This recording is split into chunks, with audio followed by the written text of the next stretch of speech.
हरि ओम तत्सत। श्रीमते रामचंद्राय नमः।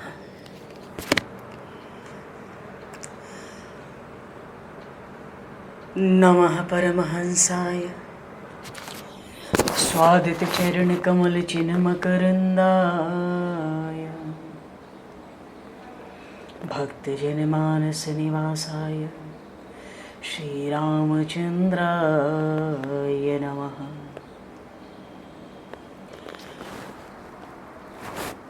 वागीशायस्य वदने लक्ष्मीर्यस्य च वक्षसि यस्तास्ते हृदये संविततं नरसिंहं भजे।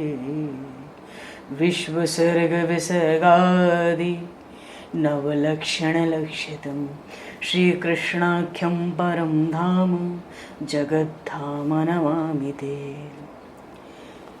प्रह्लाद नारद पराशर पुंडरीक व्यासे अम्बरीश शकुशौनक भीष्मदाल्भ्यान् रुकुमाङ्गदे अर्जुन वसिष्ठ विभीषणादीन् एतानहं परं भागवतान् नमाम्यहम्। वाञ्छाकल्पतरुभ्यश्च कृपासिन्धुभ्यैव च पतितानां पावनेभ्यो वैष्णवेभ्यो नमो नमः। सीतानाथसमारम्भां श्रीरामानन्दार्यमध्यमाम् अस्मदाचार्यपर्यन्तां वन्दे गुरुपरम्पराम्।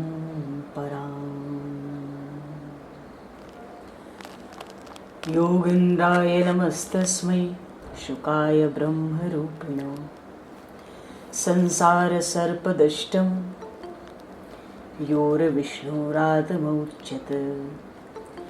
नारायणं नमस्कृत्य नरं चैव नरोत्तमं देवीं सरस्वतीं व्यासं ततो जयमुदीरयेत्। बोली श्रीमद्भागवत महापुराण की जय। गोविंद जय जय गोपाल जय जय।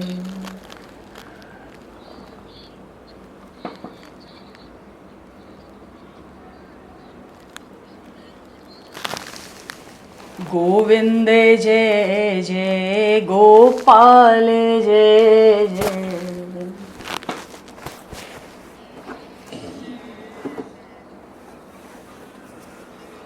राधा रमण हरि गोविंद जय जय।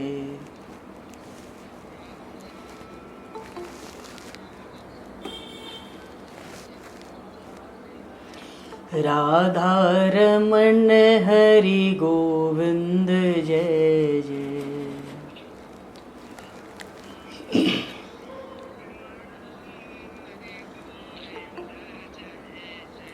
गोविंद जय जय गोपाल जय जय।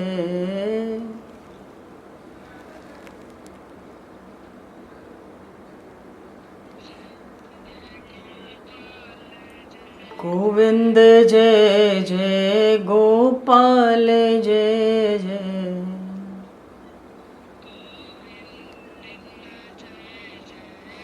राधा रमण हरि गोविंद जय जय। राधा रमण हरि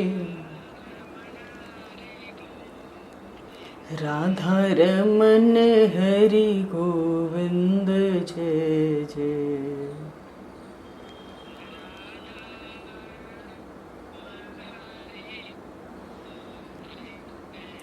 श्री राम जय जय ऋषिकेश जय जय।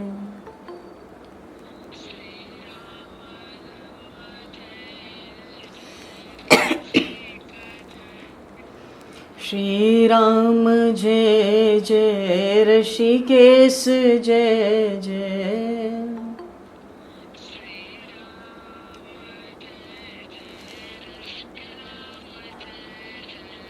सीतारमण राम रघुनाथ जय जय।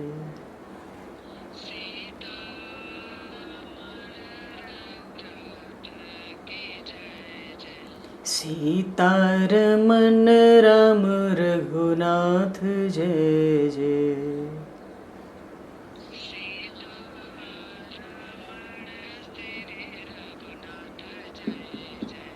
गोविंद जय जय गोपाल जय जय।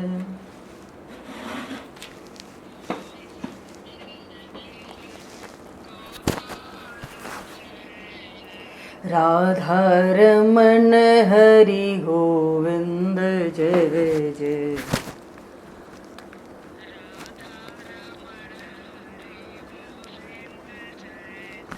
राधा रमण हरि गोविंद जय जय।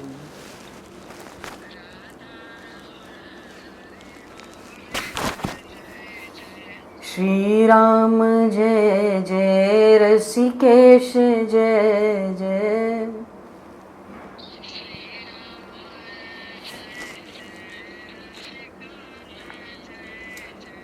श्री राम जय जय रसिकेश जय जय।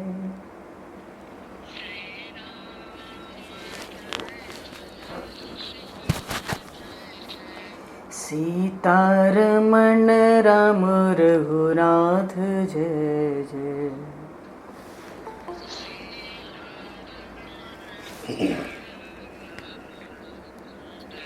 सीतारमण राम रघुनाथ जय जय।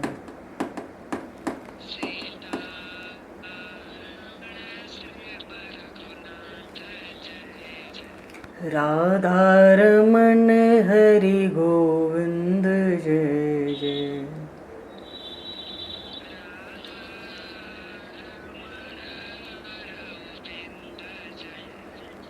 सीतारमण राम रघुनाथ जय जय।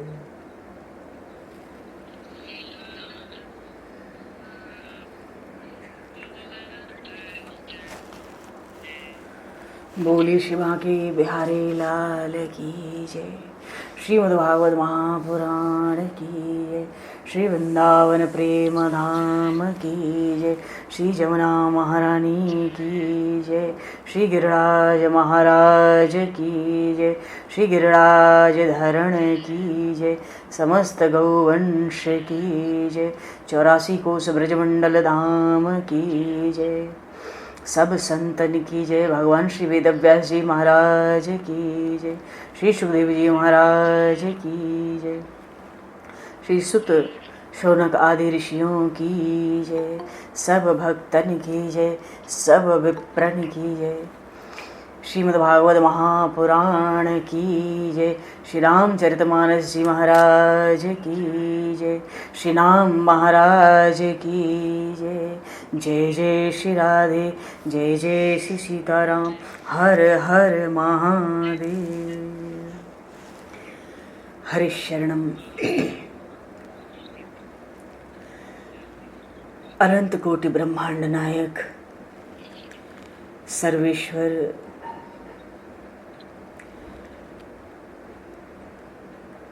पूर्ण परात्पर ब्रह्म सच्चिदानंद ब्रह्म भगवान श्री राधा माधव असंख्य कल्याण गुणगण लय भक्त वांछा कल्पतरु शरणागत वत्सल भक्त वत्सल दीन बंधु दया सिंधु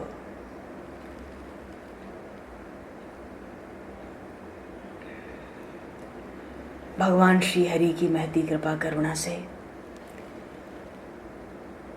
परम पावन इस 84 क्रोस ब्रजमंडल मथुरा मंडल में श्रीधाम वृंदावन से इस महान पवित्र ब्रज रज से महापुरुषों के परम अनुग्रह से आप सभी श्रद्धालु भक्त वैष्णवों की मंगलमयी और पावन सन्निधि में मानव जीवन का सर्वोत्कृष्ट फल सत्संग है।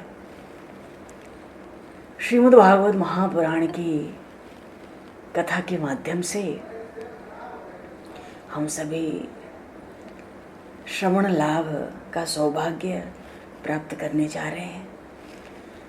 सर्वप्रथम आप सभी भक्तजनों के श्री चरणों में भगवत भाव से सादर वंदन, सादर नमन। आप सभी को यथा योग्य जय सियाराम, जय जय श्री राधे, हरि शरणम, जय श्री गुरु महाराज जी की जय हो, जय जय जय श्री राधे, जय श्री जय हो बाबा सीताराम। वंशी विभूषितकरान्नवनीरदाभात् पीताम्बरादरुणबिम्बफलाधरोष्ठात् पूर्णेन्दुसुन्दरमुखादरविन्दनेत्रात् कृष्णात् परं किमपि तत्त्वमहं न जाने, कृष्णात् परं किमपि तत्त्वमहं न जाने।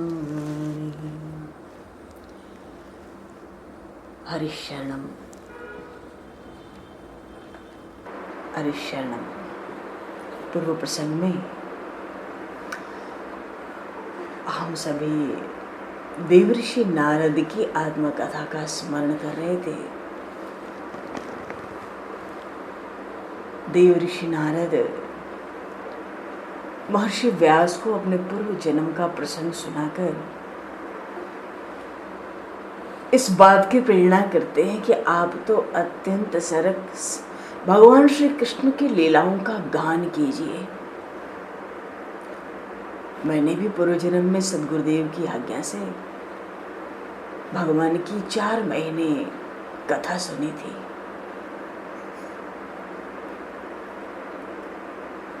और उस सत्संग का इतना प्रभाव हुआ कि पूर्व जन्म में तो दासी पुत्र थे, पर अगले जन्म में देवर्षि नारद के रूप में सृष्टि में प्रकट हुए। बोलिए देवर्षि नारद जी महाराज की जय।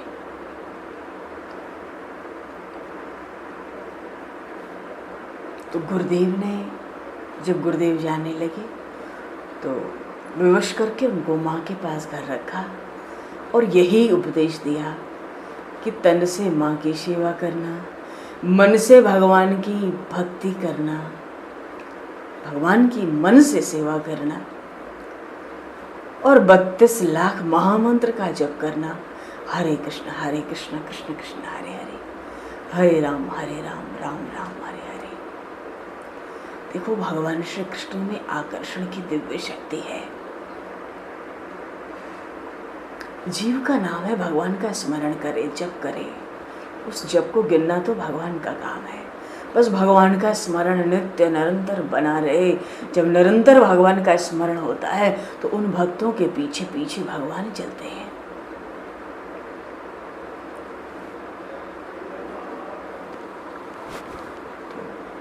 देवर्षि नारद तो महर्षि वेदव्यास जी को प्रेरणा करते हैं कि मुझे दासी पुत्र से, उस शरीर से भगवान श्री कृष्ण की कथा सुनने को मिली, बड़ी सरस। जीव का भगवान में प्रेम हो जाए, वो भगवान से प्रेम किए बिना रह न सके। हे महर्षि व्यास, आप तो ऐसी कथा कहो।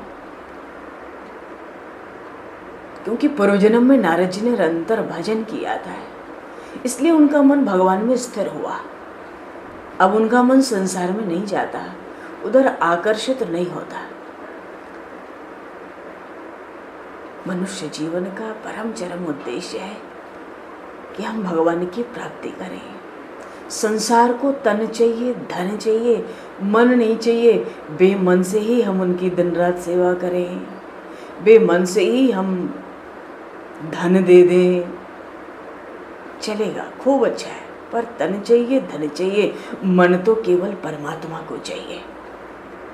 एक बार क्या हुआ, घूमते घूमते देवर्षि नारद श्रीधाम वैकुंठ पहुंच गए। वहां तो स्वर्णमय रत्नों से जड़ित मणिमय सिंहासन पर भगवती श्री लक्ष्मी जी के साथ श्रीमन नारायण भगवान विराजमान थे। बोलिए श्रीमन नारायण भगवान की जय। और वहां पे सोने के सींगों वाली गाय है। वैकुंठ धाम में यदि जीव जाए तो वहां रजोगुण को प्रवेश नहीं मिलता, रजोगुण नहीं हो सकता। रजोगुण की प्रधानता तो मनुष्य के शरीर में है, कर्म की प्रधानता। वैकुंठ धाम में तो शुद्ध सत्व गुण है ना, वहां तो नित्य लीला चलती है। वैकुंठ धाम में तो आनंद ही आनंद है। वैकुंठ में काल थोड़ा ही प्रवेश करता है, कर ही नहीं सकता। वहां तो भगवान लक्ष्मी नारायण के दर्शन से देवऋषि नारद महर्षि व्यास से कहते मुझे बड़ा आनंद हुआ जब मैं गया।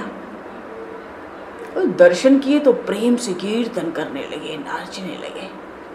भगवान बड़े प्रसन्न हुए। तो श्रीमन नारायण भगवान ने कुछ और तो नहीं दिया, केवल एक तंबूरा दिया नारद जी को और कहा देखो इसको हाथ में रखा करो और मेरा नाम का कीर्तन किया करो। जहाँ भी तुम मेरे नाम का कीर्तन करोगे, मेरे पवित्र कीर्ति लीलाओं का गान करोगे ना, मैं वहीं श्री लक्ष्मी जी के साथ आ जाऊंगा। तो भगवान को भी कथा कीर्तन में बड़ा आनंद आता है। भगवान ने तो नारद जी से कहा था कि देखो ऐसी कथा करो, ऐसा कीर्तन करो जिसको सुनकर जीव मेरे चरणों में आ जाए। क्योंकि भगवान का अंश हम ये जीव भगवान से जुदा हो गए। जुदा तो हो नहीं सकते, जुदा नहीं हो सकते क्योंकि कण कण में वही सत्ता है, अणु अणु में। पर जुदा होने का अर्थ यह है कि उस परमात्मा का हमको विस्मरण हो गया है। भगवान की माया का प्रभाव जो दिखता है, बस हम तो माया के प्रवाह में बह गए। जीव तो भगवान के इस संसार में भटक ही रहा है।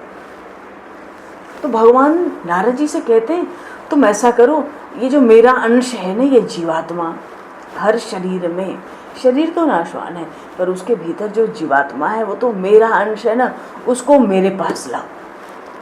भगवान ने देवऋषि नारद को ऐसी आज्ञा दी है। तो देवऋषि नारद क्या करते हैं, हम जैसे जीव जो माया के प्रवाह में बहते हैं उनको परमात्मा के सामने लाकर खड़ा करते हैं नारद जी। भगवान की बहुत कृपा है, इसलिए नारद जी कहते हैं हे महर्षि व्यास आप तो कथा कीजिए। क्योंकि कथा सुनने वाले को भगवान धीरे धीरे प्रिय लगने लगते हैं, उनके भीतर परमात्मा का प्रेम जग जाता है।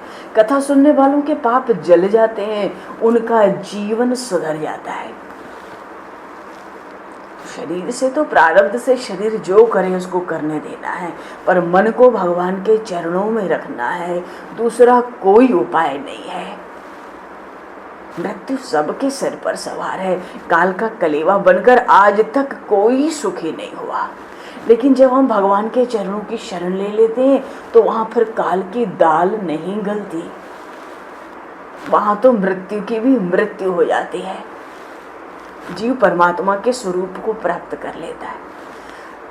तो ठीक है, महर्षि व्यास ने नारद जी से कहा कि महाराज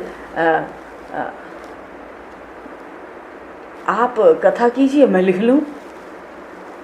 सब लीला ही है भगवान की। भागवत की कथा तो लिखी है गणेश जी महाराज ने, महिमा में सुनाई गया, और कथा कही है व्यास जी ने। गणेश जी महाराज की शर्त थी एक क्षण भी खाली नहीं बैठूंगा, 24 घंटा कथा कहनी पड़ेगी। व्यास जी महाराज ने 24 घंटा की, बड़े विस्तार से प्रसंग की, सत्संग की में हम लोगों ने चर्चा की। कितनी बुद्धि लगाकर 24 घंटा कथा कही तो गणेश जी ने लिखी। कैसे उलझा के रखते थे व्यास जी महाराज गणेश जी को भी। और यहाँ तो महर्षि व्यास कहते हैं आप कथा कीजिए, कहो और मैं लिख लूँ। जब इतना विलक्षण प्रेम है तो हम लिख लें, वही कथा संसार में प्रकट करते हैं। नारद जी ने कहा महाराज आपको कौन कथा सुनाएगा, आप तो सब जानते हो। अब तो आप तो समाधि में बैठिए, समाधि में जो कुछ दिखाई पड़े वही बोलिए। इस तरह नारायण नारायण कहते कीर्तन करते तो नारद जी ब्रह्मलोक को चले गए। अब महर्षि व्यास ने पवित्र गंगा जल का, गंगा जी के तट पे थे, आचमन किया, प्रणाम किया। जैसे ही व्यास जी ने भगवान को प्रणाम किया ना, एक दिव्य प्रकाश दिखाई पड़ा और समाधि लग गई। और उस प्रकाश में श्री धाम वृंदावन के दर्शन हुए। बोलिए श्री वृंदावन प्रेम धाम की जय। नंद बाबा का राजमहल दिखाई दिया। यशोदा मैया की गोद में बालकृष्ण खेल रहे हैं। उंगली पर गिरिराज गोवर्धन उन्होंने धारण किया। महर्षि व्यास को महाराज के दर्शन हुए। एक एक बाल लीला के भगवान के दर्शन हुए। और समाधि में जो कुछ दिखाई दिया, महर्षि व्यास उसी को कहते हैं। इसलिए नाभादास जी महाराज ने भक्तमाला ग्रंथ में कहा, साधन साध्य 17 पुराण फल रूपी श्री भागवत।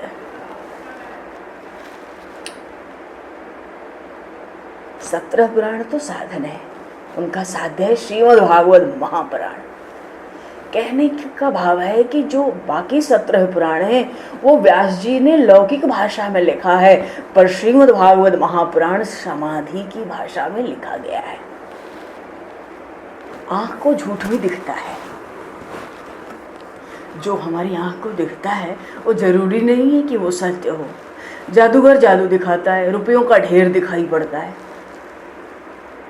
आंख तो रुपयों का ढेर देखती है, पर वहां तो मिट्टी होती है। कैसे? अरे सच्चे रुपए अगर होते तो जादूगर भी क्यों मांगता? सच्चे रुपए ना ले लेता? होती है मिट्टी, जादूगर दिखा देता है रुपया। ऐसे ही आंख को झूठ दिखाई देता है। ये पूरा संसार, शरीर से लेके इस जगत में, विश्व सृष्टि में, अनंत ब्रह्मांड में हमें जो कुछ दिखता है सब झूठ है। तो सत्य क्या है? परमात्मा। जिसे रात को स्वप्न देखा सब झूठ है, पर मालूम तो तब पड़ेगा जब जग जाएंगे। ऐसे ही सब कुछ संसार में झूठा है। ये तभी मालूम पड़ता है जब जीवन में ज्ञान आता है, भगवान की कथा का रस आता है। जैसे नींद से जाग उठते हैं तो स्वप्न कितना भी बुरा हो उसका प्रभाव नष्ट हो जाता है, पर जब तक जगे नहीं है तब तक आफत बनी रहती है स्वप्न में। कोई बुरा स्वप्न देखो तो लगता है अरे भाई तुमने बहुत अच्छा किया, जगा दिया, इतना बुरा सपना देख रहे थे। ये संसार स्वप्नवत है। जो आंख से दिखता है सब झूठ दिखता है। इसलिए महापुरुषों ने बताया आंख बंद करके भगवान का ध्यान करो। क्यों? क्योंकि समाधि में सत्य वस्तुओं का साक्षात्कार हो जाता है। समाधि में जो दिखता है वो सत्य है। तो व्यास जी ने समाधि भाषा में जैसा जैसा देखते गए भगवान श्री कृष्ण लीलाओं को, वैसा वैसा भागवत ग्रंथ लिखा। भागवत में 18,000 श्लोकों में ये भागवत ग्रंथ बनाया व्यास जी ने समाधि भाषा में। ये भागवत ग्रंथ परम हंसों की संहिता है। बात यह है कि व्यास जी ने विचार किया कि जो जन्म से ही निर्विकार हो वही इस ग्रंथ का प्रचार कर सकता है। भाई ऐसे लायक वक्ता तो एक श्री सुखदेव जी महाराज ही हो सकते हैं। बोलिए श्री सुखदेव जी महाराज की जय। क्यों? जन्म सिद्ध योगी हैं। जन्म के साथ ही वन में चले गए, उत्तराखंड की भूमि में तपस्या करने, ब्रह्म चिंतन में ही लीन रहते थे। तो व्यास जी ने सोचा कि जब सुखदेव वन से घर आवे तो मैं उसको भागवत शास्त्र पढ़ाऊंगा। अब सुखदेव जी तो निर्गुण ब्रह्म के चिंतन में लीन थे बद्री नारायण में। अब उसमें उनका चित्त सगुण ब्रह्म की ओर ले जाने के लिए भगवान श्री कृष्ण की कथा, उनके लीला श्लोकों को सुनाना चाहिए, ऐसा व्यास जी ने सोचा। सुखदेव जी तो निर्गुण चिंतन में थे, उनको सगुण में लगाना चाहते थे, श्री कृष्ण की लीला चिंतन में। देवऋषि नारद से भगवान की लीला कथाओं का रस प्राप्त हुआ रहस्य, इसलिए उन श्री कृष्ण की लीलाओं का गान किया भागवत में समाधि भाषा में। अच्छा, तो व्यास जी के जो शिष्य थे ना वो वन में जाते थे समिधा लाने के लिए दिन में, तो व्यास जी के पढ़ाए हुए श्लोक वो गाते। व्यास जी ने सिखाया, बड़ी चतुराई से शिष्यों को सिखाया, वन में भेजा कि सुखदेव जी समाधि में लीन है, वहीं आसपास समिधा लिया करो, तरह तरह की सूखी लकड़ियां लिया करो और ऐसे श्लोक सीख लो हमसे जिससे सुखदेव का चित्त आकर्षित हो जाए, उसको ये श्लोक सुनाना आसपास। अब देखो सुखदेव जी तो स्नान संध्या करके समाधि में बैठने की तैयारी कर रहे हैं। शिष्य आसपास आके व्यास जी के श्लोक का गान शुरू कर दिया भागवत के। तो पहला श्लोक एक शिष्य ने, ये बड़ी चतुराई से हो रहा था, और श्री सुखदेव जी तो सहज समाधि में बैठने जा रहे थे। तो एक शिष्य ने व्यास जी महाराज के देखा सुखदेव जी बैठने जा रहे हैं, तुरंत एक श्लोक बोला भागवत का, बरहा पीडम नटवर वपुः कर्णियो कर्णिकारम विव्रधभासः कनक कपसम भैजयन्तीं च मालां रन्ध्रान् वेणोर्धर सुधया पूरयन् गोपवृन्दैः वृन्दारण्यं स्वपदरमणं प्राविशद गीत कीर्ति है। ये श्लोक सुनाया पहला। दशम स्कंद में ये श्लोक आया है भागवत के। ये श्लोक सुनाया, इसमें भगवान श्री कृष्ण की रूप माधुरी का वर्णन है। भगवान श्री कृष्ण गोप बालकों के साथ वृंदावन में प्रवेश कर रहे हैं। तो कहाँ से प्रवेश कर रहे हैं? वन में गैया चरा के आए हैं, समस्त ग्वाल बाल साथ हैं, पीछे पीछे भगवान प्रवेश कर रहे हैं। उस समय की झांकी का वर्णन इस श्लोक में है। बरहा पीडम नटवर वपुः कर्णियो कर्णिकारम। खूब बालकों के साथ वृंदावन में प्रभु प्रवेश कर रहे हैं। मस्तक पर मोर मुकुट धारण करा है और आगे गैया चल रही है। तो गैया चल रही है, इतनी गैया तो कितनी धूल होगी। भगवान का शरीर धूल धूसरित है, नील वर्ण एकदम चम चम, जैसे मोर के कंठ में नीला रंग होता है चमक लेके। कनेर के पुष्प जगह जगह भगवान ने मस्तक पर कानों में धारण कर रखे हैं। पीतांबर तो ऐसा फहरा रहा है मानो करोड़ों बिजली की चमक को मात देता हो। गले में प्रभु के बैजंती माला प्रभु ने पहन रखी है। एकदम बढ़िया नट जैसा सुंदर रूप वेश, और बांसुरी के जो छिद्र हैं वो तो अधर का अमृत भर रहे हैं। पीछे पीछे गोपालक भगवान श्री कृष्ण के यश का, कीर्ति का जयगान कर रहे हैं। यह वृंदावन धाम श्री कृष्ण के चरणों से सुशोभित है। सुखदेव जी ने श्लोक सुना, ऐसा सुंदर रूप, ऐसी मधुर झांकी, ध्यान में बड़ा आनंद आ गया सुखदेव जी को। श्री कृष्ण की सुंदर नयन मनोहर मूर्ति हृदय में प्रकट हो गई। क्यों? उनकी तो ब्रह्म दृष्टि थी, पर वो स्थिर थी, उनका ब्रह्म ज्ञान स्थिर था। तुरंत उन श्याम सुंदर का स्वरूप हृदय में प्रकट हुआ। अब तो सुखदेव जी को कन्हैया की बांसुरी के स्वर भी सुनाई पड़ने लगे। अब तो उन्होंने निश्चित कर लिया, मैं निराकार ब्रह्म का चिंतन नहीं करूंगा, सगुण साकार श्री कृष्ण का चिंतन करूंगा। तुरंत विचार आया कि सन्यासी के लिए सगुण का ध्यान तो योग्य नहीं है, सगुण ब्रह्म का। सन्यासी के लिए तो निराकार ब्रह्म का ही ध्यान योग्य है, उत्तम है। मैं तो सब कुछ त्याग कर बैठा हूँ, मैं तो समाधि में बैठता हूँ, फिर इस कन्हैया का ध्यान कैसे करूँ? क्योंकि कन्हैया तो आएगा तो कुछ मांगेगा। सन्यासी क्या खिला सकता है? निर्गुण का ध्यान करता है। कोई सेवा पूजा खिलाने पिलाने की जरूरत नहीं, निर्गुण का ध्यान करो, समाधि में बैठो। सुखदेव जी कहते हैं सन्यासी हूँ, मुझे तो सगुण ध्यान नहीं करना चाहिए, निराकार का ही ध्यान करना चाहिए, मेरे लिए वही उत्तम है। क्योंकि ये कन्हैया आएगा तो कुछ मांगेगा, फिर माखन मांगेगा, मिश्री मांगेगा, कहाँ से लाऊंगा? अरे मैंने तो लंगोट भी छोड़ दी है। सुखदेव जी दुविधा में पड़ गए, क्या करें? निराकार का ध्यान करें या साकार का ध्यान करें? उसी समय व्यास जी के शिष्यों में से एक शिष्य ने एक और श्लोक का गान किया। अहो बकीयम स्तन कालकूटम जिघांसया पाय यद दप्य साध्वी लेभे गतिम पांयुचिताम ततोन्यम कम वा दयालु शरणम ब्रजेम। वो दूसरा श्लोक का भाव है कि अहो देखो तो, स्तन में विष भरकर मारने की इच्छा से आई वो दुष्ट पूतना, उसने भगवान को दूध के नाम पर विष पिलाया था। उस पूतना को भी उन्होंने सदगति दी, वही सदगति दी कन्हैया ने जो माता यशोदा को दी। तो ऐसे भगवान श्री कृष्ण के सिवाय दूसरा कौन दयालु है? जीव किसकी शरण में जाए?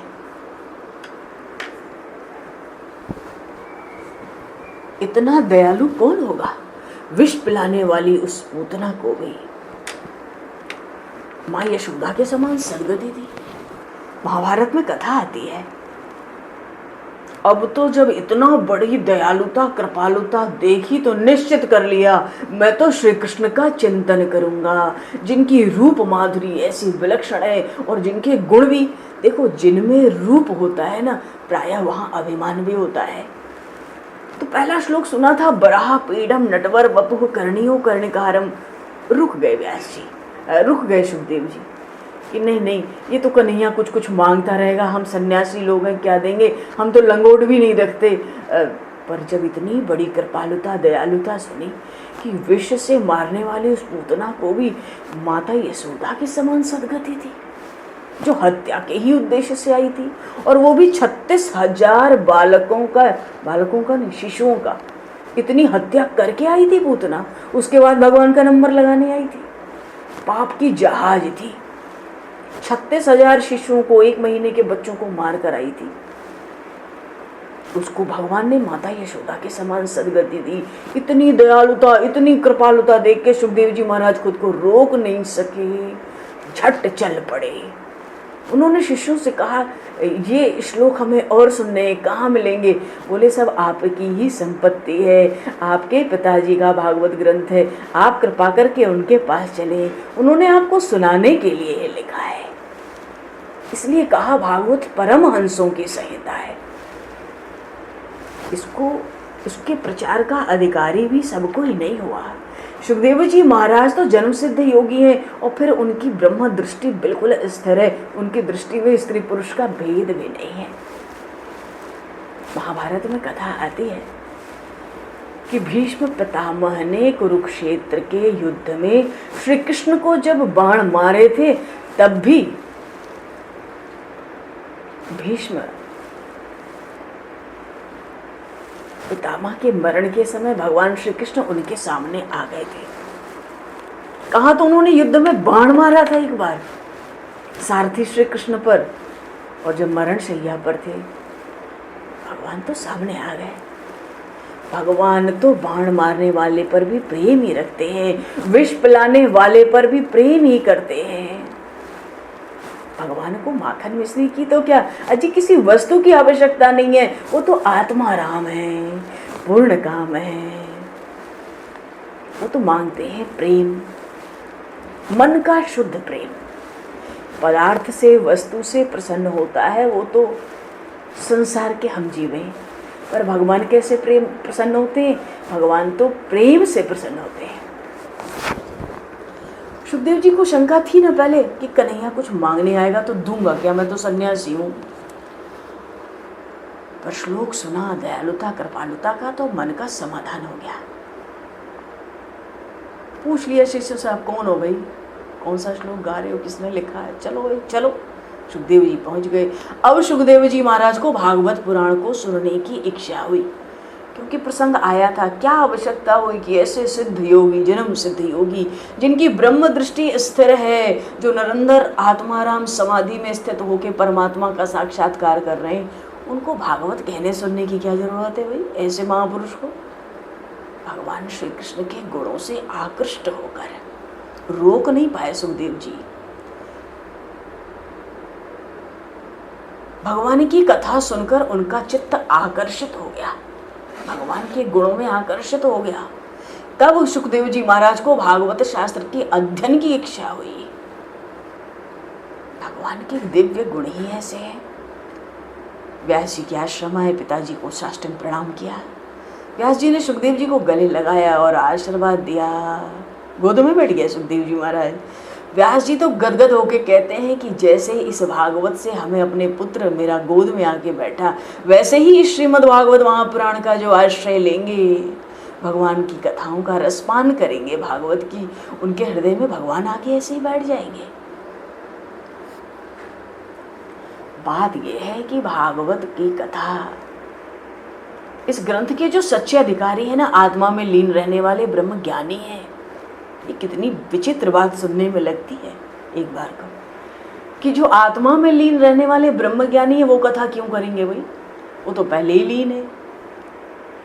भगवान सबकी आत्मा के रूप में है। आत्माराम जैसे सुखदेव जी आत्माराम हैं, लंगोट तो छोड़ते हैं पर श्री कृष्ण की कथाओं को नहीं छोड़ पाते। इसलिए कहा भागवत परम हंसों की संहिता है। लोग कहते हैं कि परम हंसों की संहिता क्यों कहते हो? सन्यासी आत्माराम पूर्ण काम है, समाधि में निष्ठ है, उनको भागवत की क्या जरूरत है? अजी सन्यासी लंगोट तो छोड़ पाते हैं, भगवान की कथाओं को नहीं छोड़ पाते। जिसने भगवान की कथा सुनी वो लौटा नहीं कहीं। जीवन मुक्त ब्रह्म पर चरित सुनहि तजि ध्यान। सनकादिक जैसे जीवन मुक्त गुणातीत भी अगर कथा मिल जाती है तो भगवान का ध्यान छोड़कर पहले कथा सुनते हैं। ये तो वही जाने जो भगवान की कथाओं के रस को जान गया। लंगोट तो छोड़ दी सुखदेव जी ने, पर कृष्ण कथा नहीं छोड़ पाए। सूत जी कहते हैं भैया, शौनक जी को आश्चर्य हो रहा है, इतने बड़े जिनकी ब्रह्म दृष्टि स्थिर है, आत्मज्ञानी आत्माराम, बड़े आश्चर्य की बात है सुखदेव जी भागवत पढ़ रहे हैं और कथा सुन रहे हैं निर्गुण का चिंतन छोड़कर। पर क्या करें, भगवान के गुण ऐसे हैं, अत्यंत मधुर दिव्य हैं, वो जीव को अपनी ओर आकर्षित कर ही लेते हैं। इसमें कोई आश्चर्य की बात नहीं है। आत्मा रामश्च मुनियो नर ग्रंथा अप्युक्रमे, भागवत में आया, जो ज्ञानी है, जिनकी अविद्या की गांठ छूट गई है, मानो शरीर और आत्मा को बिल्कुल अलग अलग देखते हैं, ऐसे आत्माराम पूर्ण काम भी, ऐसे महापुरुष भी भगवान की बिना किसी कारण भक्ति करते हैं। भगवान के गुण ही ऐसे मधुर है। सुखदेव जी उत्तम वक्ता है। क्यों? जो कुछ जाना उसको जीवन में, आचरण में, व्यवहार में लाए। तो जो हम कथा में सुने वो कथा के सिद्धांत हमारे जीवन में आवे, आचरण में आवे, वही उत्तम वक्ता है।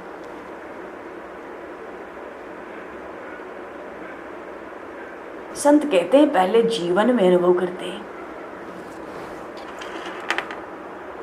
देखो, संत वही है जिसने अपने मन को सुधारा है। भगवान श्री कृष्ण अतिशय कृपा करते हैं तब मन शुद्ध होता है। भगवान कृपा करते हैं तब धन नहीं देते, मन को शुद्ध करते हैं। साधारण आदमी समझता है बहुत संपत्ति मिली, ठाकुर जी की बड़ी कृपा है। देखो, जब संपत्ति होगी तो सन्मति नहीं होगी, बुद्धि ठीक नहीं रहेगी, क्योंकि अधिक संपत्ति अभिमान लाती है। जिसके पास अधिक संपत्ति है ना, वो किसी का अपमान करने में संकोच नहीं करता। भगवान कृपा करके धन नहीं देते, भगवान तो कृपा करके मन को सुधारते हैं। कोई समझे, कोई समझे, कोई समझे, भक्त सुजान राम नित कृपा करते हैं। राम नित कृपा करते हैं। कोई समझे, भक्त सुजान राम नित कृपा करते हैं। राम नित कृपा करते हैं। राम नित कृपा करते हैं। भगवान जब कृपा करते हैं तो धन नहीं देते, मन को सुधारते हैं। इसलिए भगवान से हम बार बार कहें कि हे नाथ, मेरा मन शुद्ध करिए, क्योंकि जो मन भगवान की लीला में धीरे धीरे रमने लगता है तब वो धीरे धीरे सुधरने लगता है। और जब मन अत्यंत शुद्ध होता है तब सब में परमात्मा का अनुभव होता है। मन तो भयभीत रहता है, उसको भय लगता है ना, तभी सुधरता है। जब भय लगता है तभी पाप छूटते हैं। पर मनुष्य को जब भय लगता है, मृत्यु का भय लगता है, तभी वो भगवान की भक्ति में लग जाता है। जन्म मृत्यु जरा व्याधि दुख दोषानुदर्शनम।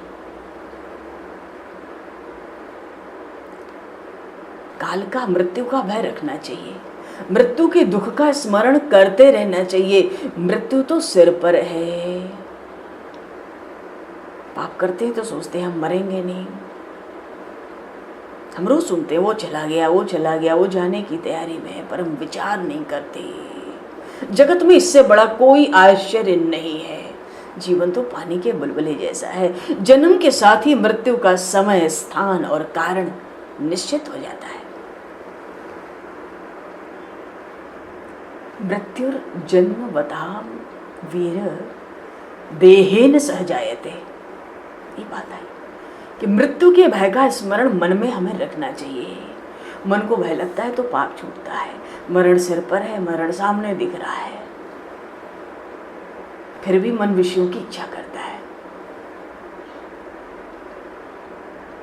विषय की इच्छा होगी तो मार पड़ेगी, फिर हम बड़े दुखी होंगे।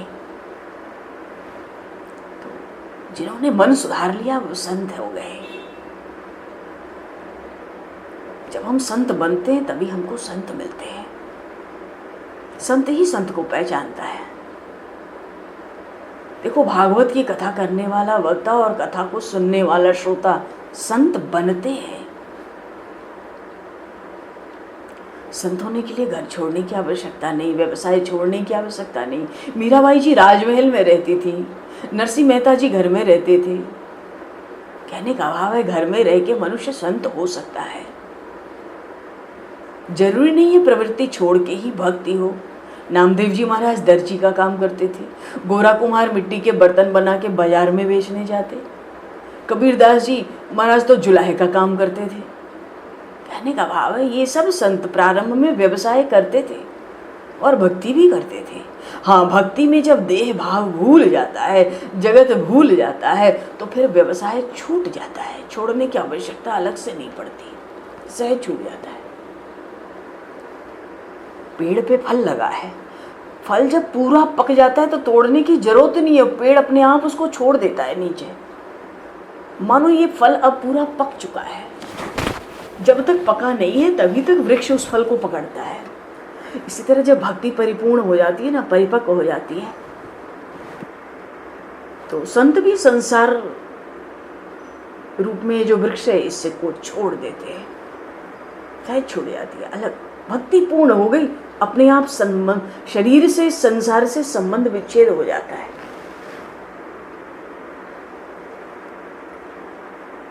दूसरों की कोई वस्तु पदार्थ मुफ्त में नहीं खाना चाहिए, बुद्धि बिगड़ती है। इससे अच्छा है परिश्रम कर लो। क्यों? क्योंकि ये निश्चित होना चाहिए कि हमें तो भगवान के चरणों में जाना है, हमें तो भगवान से मिलना है। जीवन का एक लक्ष्य होता है, एक लक्ष्य होना चाहिए। खाली भी ना बैठे, मन को तो किसी भी अच्छे काम में हमें लगाकर रखना है। पर संत होने के लिए चित्त का बदलना तो जरूरी है। भगवान से हम यही कहें, हे नाथ कुछ बिगड़ जाए तो बिगड़ जाए, भले सब बिगड़ जाए पर हमारा मन ना बिगड़े। बस मन की देखभाल करनी है, यही मन महान बना देता है।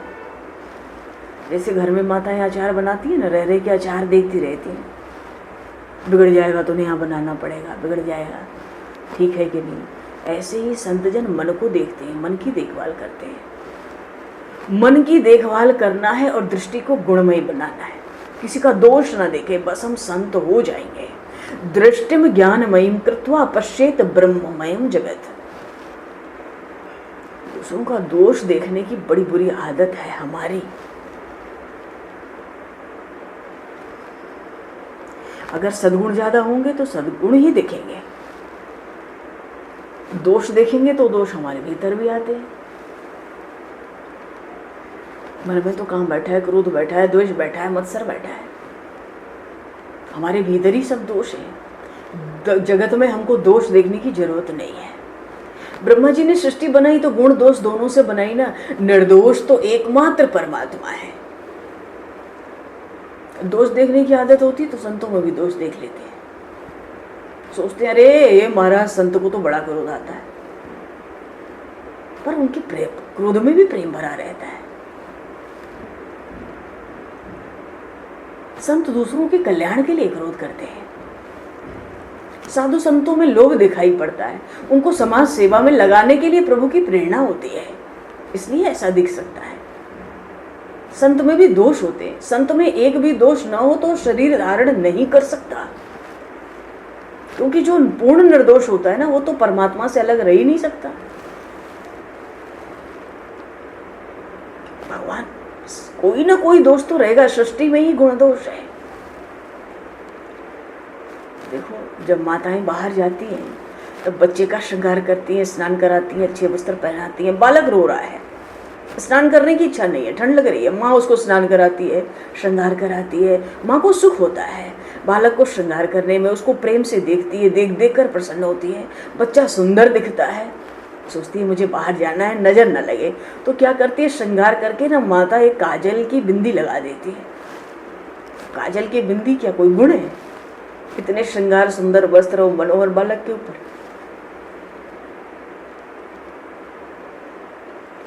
माँ बच्चे की देखभाल करती है ऐसे। प्रभु भी संत को नजर न लग जाए ऐसा सोचकर काजल की एक बिंदी लगा देते हैं। कोई न कोई दोष संत में रहते हैं, पर दोष देखेंगे तो कभी लाभ नहीं है, वो दोष हमारे भीतर आते हैं, क्योंकि ब्रह्मा जी की सृष्टि ही ऐसी है। अच्छा, हर जीव में, हर मनुष्य में, मनुष्य नहीं जीव, पशु पक्षी में भी भगवान का एकाध सद्गुण जरूर होता है। कैसे? अरे जीव मात्र तो भगवान का अंश है, जो भगवान का अंश है तो भगवान में असंख्य कल्याण गुण करने लगे, तो कोई एक तो भगवान का सद्गुण जीव में होगा। मनुष्य की कौन कहे, पशु पक्षी में भी होता है। न हो भगवान का कोई सद्गुण तो वो ईश्वर का अंश कहा ही नहीं जाएगा। तो ईश्वर का एकाध सद्गुण तो जीव में रहता ही रहता है। तो मन की देखभाल और दृष्टि को गुणमय बनाना है, दोष देखने वाली आदत हमारी छूट जाए। एक सज्जन आए, महाराज हमने रामायण पढ़ ली, रामायण में लिखा है कि सीता जी सगर्भा थी, तब राम जी ने उनका त्याग किया, ये तो बहुत गलत हुआ।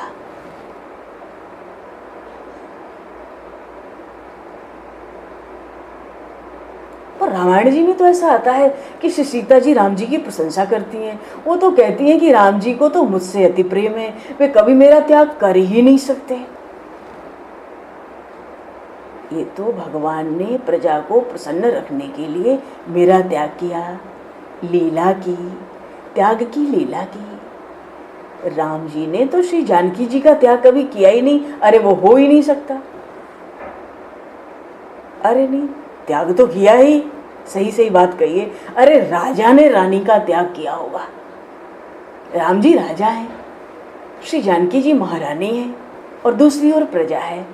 तो एक और महारानी, अवध की महारानी श्री जानकी हैं, दूसरी ओर अवध की प्रजा है, मध्य में श्री राम जी हैं। श्री रामचंद्र जी ने सोचा रानी को प्रसन्न करूं कि प्रजा को, पर राजा का सिंहासन रानी को प्रसन्न करने के लिए तो नहीं है। राजा का तो एक ही धर्म है, राजधर्म, प्रजा का पुत्रवत पालन, प्रसन्न रखना। तो भगवान श्री राम ने पति प्रेम को गौण कर दिया और राजधर्म को महत्व दिया। स्नेहम दयाम च सौख्यम च यदीवा जानकी मपी। प्रजा को प्रसन्न करने के लिए श्री राम जी ने श्री जानकी जी को त्याग की लीला की, त्यागा। श्री जानकी जी निर्दोष है, महान पतिव्रता है, पर राम जी सोचते हैं कि मैं राजा हूं, प्रजा को प्रसन्न रखना अब प्रथम धर्म है, प्रजा के मन में कोई शंका ना रहे। इसलिए प्रभु श्री राम ने त्याग की लीला की। इसलिए जानकी मैया ने जरा भी बुरा नहीं माना। अरे श्री राम जी श्री जानकी जी का त्याग तो क्या करेंगे, भगवान श्री सीताराम तो साथ ही साथ नित्य विराजते हैं, उनका संयोग नित्य है। कहने का भाव यह है कि दोष देखना चाहेंगे तो भगवान में भी निकाल लेंगे, और सद्गुण देखना चाहेंगे तो छोटे से छोटे जीव में भी, पशु पक्षी में भी सद्गुण दिख जाएगा।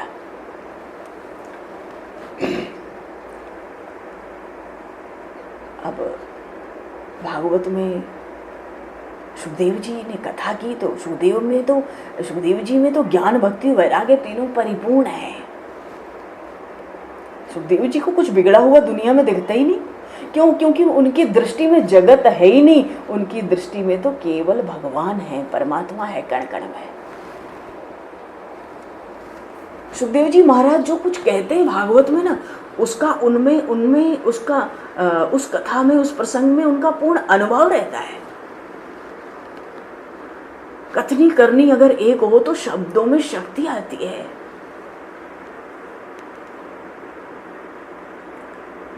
महाराष्ट्र में एक संत हुए श्री एकनाथ जी महाराज। एक प्रसंग आता है, कथा आती है उनके चरित्र में कि एक माता थी, उसका 3-4 वर्ष का बालक था। तो वो बालक को लेके महाराज के पास आई, श्री एकनाथ जी महाराज के पास। कहती है, महाराज ये लड़का रोज स्वादिष्ट मीठी रोटी मांगता है, इसको और कुछ अच्छा नहीं लगता। मैं 2-3 बार इसको रोटी बनाकर देती हूँ, पर मेरी आर्थिक स्थिति खराब है। रोज रोज मैं दिन भर इसको ये रोटी कैसे खिलाऊं, ये और कुछ खाना नहीं चाहता। तो हे महाराज आप आशीर्वाद दीजिए कि ये लड़का स्वादिष्ट रोटी भूल जाए, मीठी। ये सोचकर एकनाथ जी महाराज सोचने लगे। क्या? उनके घर में तो श्री विट्ठलनाथ की पूजा थी, सेवा थी। बोलिए श्री पंडरीनाथ भगवान की जय। तो विट्ठलनाथ जी महाराज की सेवा पूजा थी, पैतृक संपत्ति अपार थी, बड़े धनी मानी मतलब प्रतिष्ठित खूब संपत्तिवान थे एकनाथ जी महाराज। सोचने लगे कि रोज ठाकुर जी के लिए मिष्टान्न बनता है, मीठा मीठा बढ़िया, और मैं रोज प्रसाद में मिष्टान्न खाता भी हूँ। तो इस बालक को मैं कैसे उपदेश दूं कि तुम बढ़िया मीठी मीठी रोटी को भूल जाओ। तो महाराज ने कहा, उनकी माता से हाथ जोड़कर कहा, अब आप 3-4 दिन के बाद आइए तो मैं ऐसा आशीर्वाद दूंगा। वो माता जी तो चली गई, बालक ले गए। इधर एकनाथ जी महाराज ने विट्ठलनाथ जी की वंदना की और कहा, आपकी इच्छा से ही ये प्रसंग उपस्थित हुआ। मैं आज से मिष्टान्न का त्याग करता हूँ, अब मिष्टान्न नहीं खाऊंगा।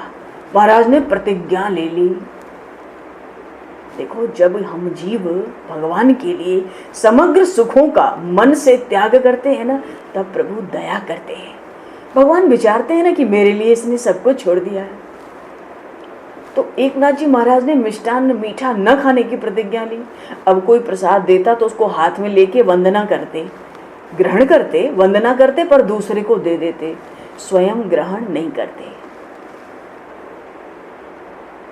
तो प्रतिज्ञा भी भंग नहीं होती।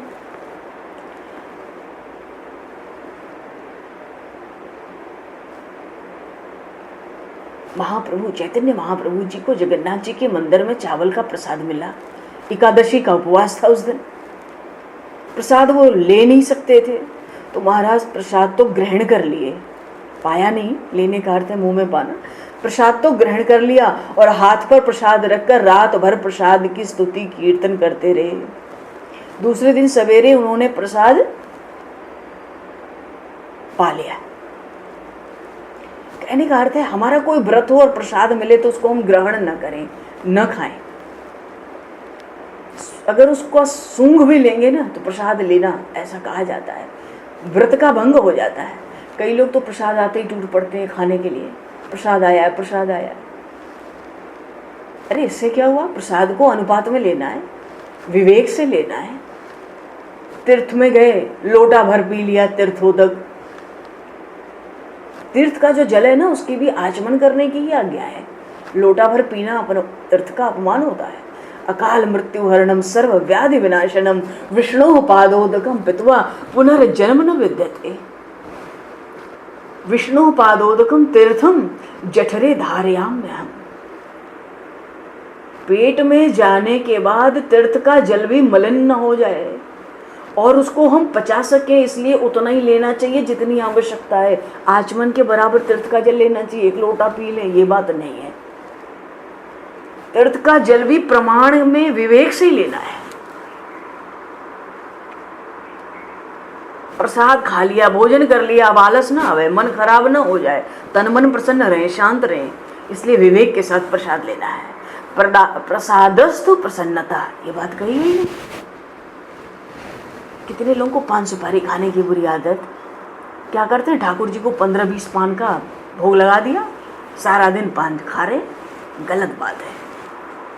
पान सुपारी में भी बड़ा दोष है, जीव खराब होती है, मन पवित्र नहीं रहता। एक आध बार खा ले तो बात ठीक है, कहने का अर्थ है कि प्रसाद को विवेक से लेना है।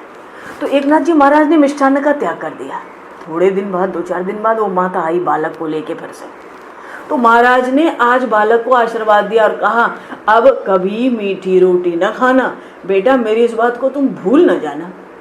माता ने कहा, महाराज इतने शब्दों के लिए मुझे 2 बार क्यों इतनी दूर धक्के खिलवाए बुला के? अरे ऐसा आशीर्वाद तो आप पहले ही दे देते। महाराज ने कहा, थोड़े दिन पहले तो मैं खुद मिष्ठान्न खाता था, इसलिए मुझे शंका हुई कि मेरा आशीर्वाद कैसे फलेगा। अब मैंने मिष्ठान्न का त्याग कर दिया है, अब मैं आशीर्वाद देने के योग्य हुआ हूँ।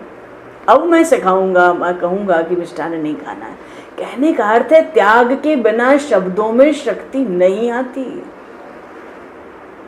और जब त्याग होता है ना सुख भोग का, और जीव भगवान की भक्ति करता है, भगवान के लिए त्याग करता है सुख भोग का, भगवान को दया आ जाती है त्याग करने वाले पे। सुखदेव जी में परिपूर्ण वैराग्य है। इसीलिए तो बड़े बड़े ऋषि मुनियों ने कहा कि 7 दिनों में ही सुखदेव जी मुक्ति दिला सकते हैं, अन्य की ऐसी ताकत नहीं है। सुखदेव जी महाराज उत्तम वक्ता हैं और परीक्षित उत्तम श्रोता है। तो उत्तम श्रोता, अच्छा उत्तम वक्ता तो हमने सुना कि सुखदेव जी उत्तम वक्ता कौन है और समाधि भाषा में भागवत लिखी गई। तो उत्तम श्रोता कौन है? जिसकी मातृ शुद्धि हो, जिसकी पितृ शुद्धि हो, जिसके अन्न की शुद्धि होती है, जिसके आत्मा की शुद्धि होती है, जिसके द्रव्य की शुद्धि होती है।